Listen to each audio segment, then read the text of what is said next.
राम जी कह रहे हैं कि मेरे बराबर दुखी इस संसार में कोई नहीं है। देखो स्वयं भगवान कह रहे हैं। बार बार मैं पूछता रहूंगा आप लोगों से जो कथा सुनने वाले हैं कि कथा किसकी है? देवी की है ना। तो बोला ऐसे ही रावण पर विजय प्राप्त थोड़ी करी थी, वो लीला मां ने करी है। और कैसे करी है अब सुनो आप, कि राम भी अपने भाग्य को आज कोस रहे हैं कि गतम राज्यम वने वासो मृतस्तातो हत प्रिया। मेरे साथ क्या क्या हुआ उसकी उन बातों को उजागरित कर रहे हैं। गतम राज्यम, पहली बात तो मुझे राज्य मिल रहा था, एकदम से चला गया जिसकी हमें उम्मीद भी नहीं थी। गतम राज्यम वने वासो, दूसरी बात वनवास मिल गए, राज्य भी चला जाता पर घर में तो रहता, वो भी मेरी किस्मत में नहीं था।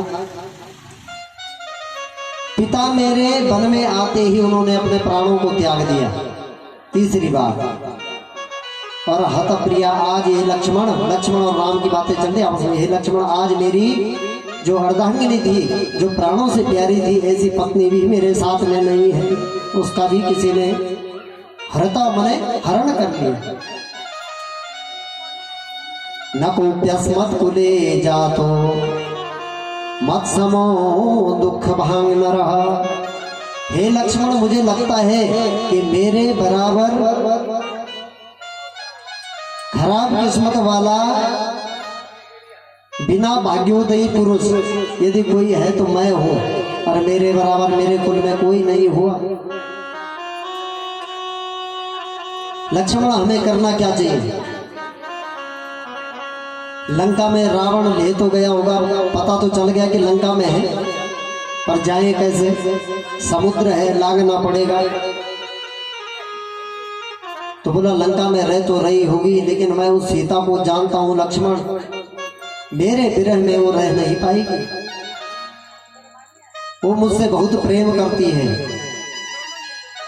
विरह में एक पल भी मेरे बिना वो जी नहीं पाएगी, न जाने कैसे रह रही होगी। अरे मुझे अनहोनी का पता चलता तो मैं भी अपने प्राणों को दे देता, पर मुझे भी पता नहीं है, न जाने वो कहीं दुख भोग रही होगी, और उसको छोड़ करके मैं कैसे चला जाऊं? नहीं तो जीने की इच्छा तो मेरे मन में भी नहीं है। राम जी कह रहे हैं लक्ष्मण, मैं क्या करूं? तो लक्ष्मण जी समझा रहे हैं राम जी को, धैर्यं कुरु महाबाहो त्यक्त्वा कातरतामिह। हे महाबाहु राम जी, अपने बल पराक्रम को भूलो मत।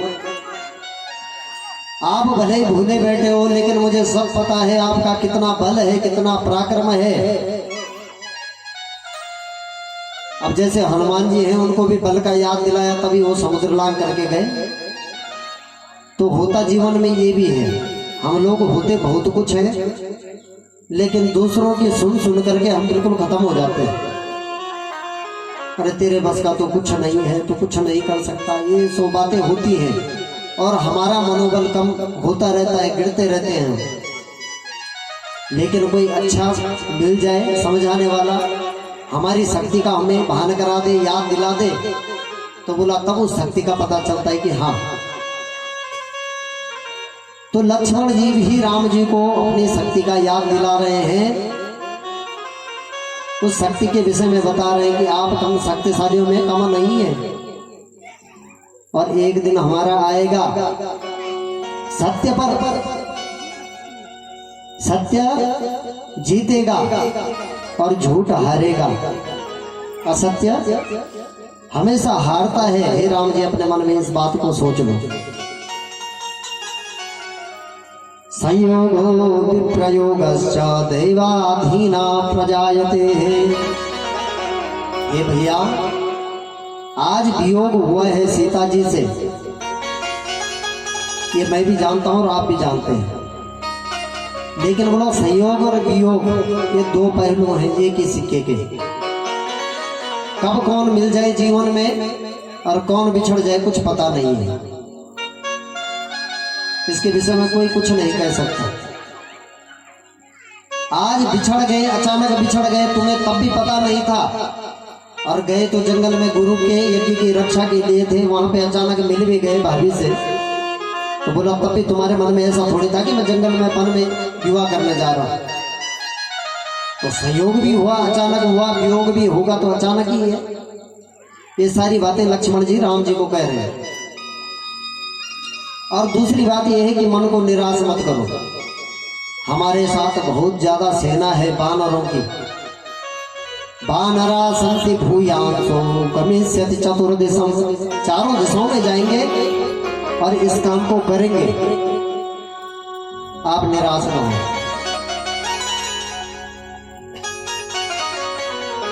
हमारे ही वंश में, लक्ष्मण जी कह रहे हैं, हमारे वंश में एक रघु हुए हैं जिनसे चला है रघुवंश। एक रथ पर बैठ करके, केवल एक रथ पर बैठ करके त्रिलोकी पर विजय उन्होंने प्राप्त कर ली थी अकेले के लिए। तो हम भी कम नहीं है, उसी रघु के वंश से हमारा भी जन्म है। तो बोला तुम अपने मनोबल को क्यों गिरा रहे हो भाई? हमारी सहायता के लिए तो न जाने कितने बानर, भालू और सुग्रीव जैसे बड़े बड़े बलशाली योद्धा हमारे साथ हैं। हनुमान जैसे योद्धा जिनके अंदर, अब देखो हनुमान जी के अंदर बहुत ज्यादा गुण है, सबसे ज्यादा गुणवान यदि कोई है। और अपने जीवन में मैं सही में कहूं तो गुरु किसी को बनाना है, जिसका कोई गुरु नहीं है वो हनुमान जी को गुरु बनाओ। आप बोलेंगे कैसे? बोला सर्व संपन्न है, सर्व गुण संपन्न है, अगर कोई है तो वो है हनुमान जी महाराज। किसी ने पूछा कि हनुमान जी के गुण कितने हैं, कितने गुण हैं इनके अंदर? तो बोला अतुलित बल धामम, बल इतना है कि अतुलित बल धाम, जिस बल की तुलना नहीं कोई कर सकता, इतना बल है उनके अंदर, इतना पराक्रम है। शरीर कैसा है? बोला बली बल होने से थोड़ी होता है। अंदर से तो व्यक्ति चाहता है कि मैं मुक्केबाजी करूं, लेकिन शरीर है कृष्ण, पतला व्यक्ति है, अब मारने मारने की बात कर रहा है, तो बोला जमेगी नहीं बात। लड़ने के लिए शरीर भी हट्टा कट्ठा होना चाहिए, अगर बल है तो शरीर भी होना चाहिए। तो बोला शरीर कैसा है हनुमान जी का? बोला हेम शैला वदेहम, पर्वत आकार शरीर है जिनका, पर्वत के जैसे। धन जवन कृषाणम ज्ञानिनाम अग्रगण्यम, अधिकतर ये देखा जाता है कि जो लड़ने भिड़ने में ज्यादा आगे रहते हैं उनके अंदर बुद्धि कम पाई जाती है। बोलो राधे राधे। जो लड़ने भिड़ने वाले होते हैं उनके अंदर बुद्धि की थोड़ा कमी होती है, क्योंकि हर जगह पहुंच जाते हैं लड़ने के लिए। तो लड़ने का मतलब बुद्धि का कम होना। तो बोला अगर हनुमान जी पर्वताकार शरीर वाले हैं, हिष्ट पुष्ट हैं और बल के भी धाम हैं, तो फिर उनके अंदर बुद्धि नहीं है, ज्ञान नहीं है। तो किसी ने कहा ऐसा नहीं है, ज्ञानिनाम अग्रगण्यम। तो ज्ञानियों में देखो कतार खड़ी है ना, कतार लाइन, और उस लाइन में सबसे आगे ज्ञानिनाम अग्रगण्यम, गणना में सबसे आगे खड़े हैं ज्ञानियों में। जितने भी दुनिया में ज्ञानी हैं उन ज्ञानियों में सबसे आगे यदि कोई खड़ा है लाइन में, तो ज्ञानिनाम अग्रगण्यम। अग्रगण्यम माने आगे गणना होती है जिनकी, वो है अग्रगण्य। ज्ञानिनाम अग्रगण्यम। तो यही दो तीन गुण है बोला इनके अंदर, बल है, ज्ञान है, बोला नहीं सकल गुण निधानम। ये तो गुणों की खान है, इनके गुणों के बारे में जितना बताएं उतना कम ही कम है। जितने भी गुण संसार में होते हैं, सत्व रज और तम के अलावा बोला ये सारे गुण इनमें पाए जाते हैं। ये तो विशेषकर तीन गुण है ही, पर इनके अलावा भी जो गुण है वो भी इनके अंदर पाए जाते हैं। तो बोला भाई देखो जो सब कुछ संपन्न है, जिसके अंदर सब कुछ है, ध्यान से सुनो है, गुरु कैसा है? और जिसके जीवन में अभी भी गुरु नहीं है वो हनुमान जी को गुरु मान लो। तो बोला जिसके अंदर जो सर्वगुण संपन्न होता है वो फिर सेवाकार नहीं हो सकता, क्योंकि गद्दी मिलती है, पद मिलता है तो अहंकार स्वतः ही अंदर आ जाता है। ये तो संसार में होता ही है। तो बोला हनुमान जी के इतने गुण हैं, बल है, पराक्रम है, सब कुछ है, तो फिर किसी की सेवा नहीं करते होंगे। तो बोला वानराणाम अधिसम और रघुपति प्रिय भक्त। बोले सेवकों में ऐसे हैं कि भगवान राम जी के जितने भी भक्त हैं उनमें सबसे आगे इनकी गणना है। रघुपति प्रिय भक्तम, सबसे प्रिय भक्त है रघुपति के। और प्रिय कौन होता है, प्रेमी कौन होता है, जो ज्यादा सेवा करता है। तो बोलो सेवाकार भी इनसे कम नहीं है। अच्छा बोलो तो फिर सेवक ही है, कहीं के राजा नहीं है, कहीं के अधिपति नहीं है। इतना सब कुछ होने के बाद बोला नहीं, वानराणाम अधिसम, अधिपति हैं बानरों के, बानरों के सेना के मुखिया है, राजा है। वात जातम नमामि, ऐसे हनुमान जी को बारंबार सभी लोग मिलकर के प्रणाम करते हैं। बोलो हनुमान जी महाराज की जय। तो ऐसे हनुमान जी भी इनके साथ में है। लक्ष्मण जी ने समझाया और वानरों की सहायता से लंका पर चढ़ाई करी और रावण का वध भी हुआ, ये सब लोग जानते हैं। और ये घटना कैसे हुई कि अब ये बातें अपने आप सोच ही रहे थे। आपस में लक्ष्मण और राम जी का संवाद चल ही रहा था कि इतने में राम जी का लटका हुआ मुख। लक्ष्मण बहुत प्रयत्न कर रहे हैं समझाने का, लेकिन राम जी समझ नहीं रहे हैं। ऊपर से आकाश मार्ग से आए नारद जी। नारद जी आए तो नारद जी ने पूछा, भाई क्यों चेहरा तुम्हारा लटका हुआ है, दीनहीनों की तरह तुम दुखी क्यों हो। सारी घटना राम जी ने नारद जी को बता दी कि बोला बात ये है।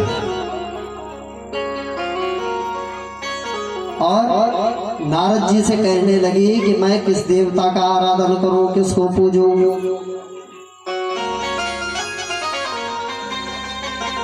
तो बोला इन्होंने कहा कि तुम कुछ न करो, माँ भगवती का आराधन करो। जगदम्बा जग को देखने वाली है, इसीलिए उसका नाम क्या है, जगदम्बा। दुर्गा दुर्गति से तारने वाली है, इसलिए उसका नाम दुर्गा है। तो उस माँ दुर्गा, उस जगदम्बा का तुम ध्यान करो, उसकी कथा को सुनो, तो अवश्य ही रावण पर तुम विजय प्राप्त कर पाओगे। तो राम जी ने नारद जी से पूछा कि का देवी किम प्रभावासा कुतो जाता किमावया। वो देवी कैसी है, क्या उसका प्रभाव है, कहाँ वो रहती है और उसका पूजन कैसे किया जाता है, हे नारद जी मुझे बताओ। अब बताओ, राम जी भी उत्सुक हैं इस माता भगवती की कथा को सुनने के लिए। ये सब देवी भागवत की कथा हो रही है। तब नारद जी से जब ऐसा पूछा तो नारद जी कह रहे हैं कि हे राम, जिस माँ भगवती के बारे में मैंने बताया उसकी कथा सदा सर्वदा नित्य निरंतर श्रवण करने के योग्य है। हमेशा माँ भगवती की कथा को श्रवण करना चाहिए, अपने मन में उतारना भी चाहिए। शृणु राम सदा सेव्या शक्तिराध्या सनातनी सर्व काम प्रदा देवी पूजिता दुख नाशिनी। ये माँ भगवती ऐसी है जो इसका पूजन कर लेता है तो हे राम उसके दुखों का नाश हो जाता है। इसलिए तुम कुछ न करो और अपने चेहरे को उदास न रखो, प्रसन्नता अपने चेहरे पर रखो और माँ भगवती का पूजन करो, उसकी कथा को सुनो। तो राम जी को पूरी विधि बताई कि कैसे यज्ञ होता है। और बोला राम जी ने भी प्रतिपदा से देवी भागवत का यज्ञ प्रारंभ कर दिया। और जैसे शुरू से जो लोग सुनते आ रहे हैं पहले दिन से, आज 7वां दिन है, और मुझे तो ये लग रहा है कि कल ही मैं गाड़ी में बैठ करके आया, यहाँ तो पता भी नहीं चल रहा। बोलो राधे राधे राधे राधे। आनंद आ रहा है, मतलब ऐसा नहीं है, आप लोगों के समक्ष कथा कहने में भी आनंद की अलग ही अनुभूति हो रही है। तो ऐसे ही जैसे हम 7 दिन पूर्व से इस कथा को सुनते सुनते चले आ रहे हैं, ऐसे ही भगवान राम ने भी 1 दिन की कथा, 2 दिन की कथा और 9 दिन तक की सारी कथाएं श्रवण करी। और जब 9 दिन पूरे हो गए, 9 दिन क्या है, नवदा भक्ति है, और ये नवदा भक्ति हमारे हृदय में जब पड़ गई तो बोला तब देवी को प्रकट होना ही पड़ता है, ये बात सत्य है। तो ऐसे ही अच्छा, अब रावण का वध हुआ, कब हुआ, कौन सी तिथि को हुआ? रावण जलाते हैं, कौन सी तिथि को जलाते रावण? 10वीं तिथि को। और कथा कितने दिन की है? 9 दिन की कथा है। तो 9वीं तक, प्रतिपदा से 9वीं तक जो है राम जी ने इस कथा को सुना नारद जी के मुख से।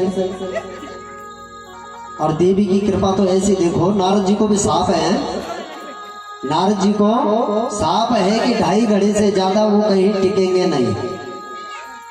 सुना होगा आपने कथाओं में, नारद जी 2.5 घड़ी से ज्यादा कहीं नहीं टिकते।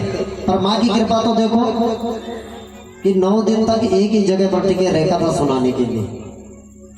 राजा दक्ष ने, क्योंकि नारद जी ने इनके 60,000 पुत्र जो है जोगी बना दिए, यति बना दिए, सन्यासी बना दिए, और ये क्रोधित होकर के इन्होंने साफ दिया, ये इसकी कथा नहीं है, भागवत जी में ये लिखा है कि तंतु कृतन यन्नस्तम अभद्रम अचरः पुनः तस्मात् लोके सुते मूढ़ा न भवेत् भ्रमतः पदम। भागवत जी के 6वें स्कंद में ये कथा आती है कि बोला न भवेत् भ्रमतः पदम, तुम्हारे जो कदम है 2.5 घड़ी से ज्यादा कहीं नहीं टिकेंगे, ये साफ पड़ा है दक्ष का। तो बोला वही नारद जी उस माँ की ही प्रेरणा से, उस माँ की करुणा हुई, उसकी दया बरसी, तो आज जो 2.5 घड़ी नहीं टिक सकते थे, उन्होंने राम जी को 9 दिन तक कथा का श्रवण कराया। और 9 दिन तक राम जी ने भी कथा सुनी, तो उनको क्या फल मिला कि 10वीं के दिन प्रातःकालीन सत्र में माँ भगवती ने, जगदम्बा ने, दुर्गा ने साक्षात दर्शन इनको दे दिए। बोलो दुर्गा मैया की जय, राजराजेश्वरी मैया की जय, चंद्रवती मैया की जय, कुंजापुरी मैया की जय, माता भवानी की जय, भद्रकाली मैया की जय। तो साक्षात माँ ने दर्शन दिए और वरदान दे दिया राम को कि बोला अब रावण तुम्हारे द्वारा, तुम्हारे हाथों मारा जाएगा, और तुम केवल बाण चलाओगे और शक्ति मेरी ही रहेगी। और हुआ भी वही, बाण का संधान किया और रावण का वध हुआ। अब कथा तो बहुत ज्यादा है, लेकिन कथा पूरी भी हो गई और छोटी भी नहीं है। बोलो राधे राधे राधे राधे। क्योंकि आज कृष्ण का भी जन्म होना है, और सोच तो मैं ये रहा हूँ कि आज देवी का भी प्राकट्य हो, कोशिश भी करूंगा, पर समय बहुत हो गया है। वैसे सही में कहूँ तो 3 घंटे कुछ नहीं होते कथा के लिए। तो बोला राम जी का चरित्र, ये दिव्य चरित्र हमने सुना जिसमें भगवान राम जी ने माँ भगवती की आराधना करी है।